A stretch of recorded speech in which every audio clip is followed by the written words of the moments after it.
GTA 5's world feels alive because every corner of Los Santos seems to tell a story. But most people only scratch the surface, focusing on Michael, Franklin, and Trevor, or the big heists.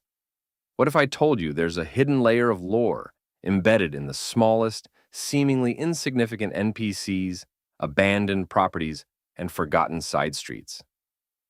Today, we're diving into a network of connections that might just rewrite how you see the city. Let's start with the abandoned Vinewood mansion just past the Eastern Hills. On the surface, it's just another empty property, a backdrop for random NPCs walking by. But if you pay attention, there are subtle hints, newspapers, graffiti, and scattered objects that suggest it once belonged to a small but influential crime syndicate operating before the events of the main game.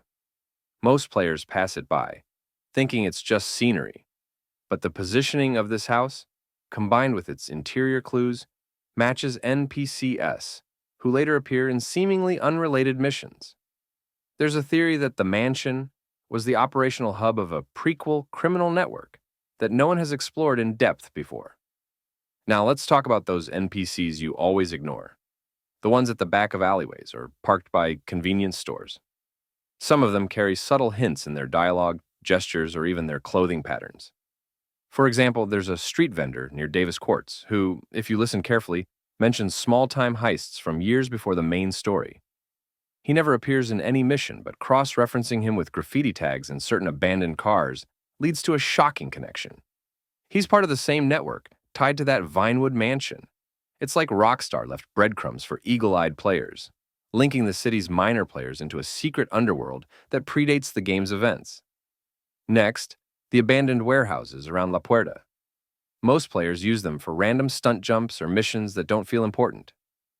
But if you explore after midnight, you'll notice small details. Crates marked with symbols that match those on NPC clothing, old ledgers scattered around, and even modified vehicles that never appear in missions. These are the remnants of an illicit smuggling ring, likely connected to both the mansion and the street-level NPCs. And here's the kicker. Some of these warehouses are referenced in minor dialogues from Trevor, almost like Rockstar wanted you to piece together this hidden timeline yourself. What's fascinating is how this network seems to tie into the main story indirectly. While Michael, Franklin, and Trevor chase big scores, the city itself has been simmering with smaller-scale organized crime for years.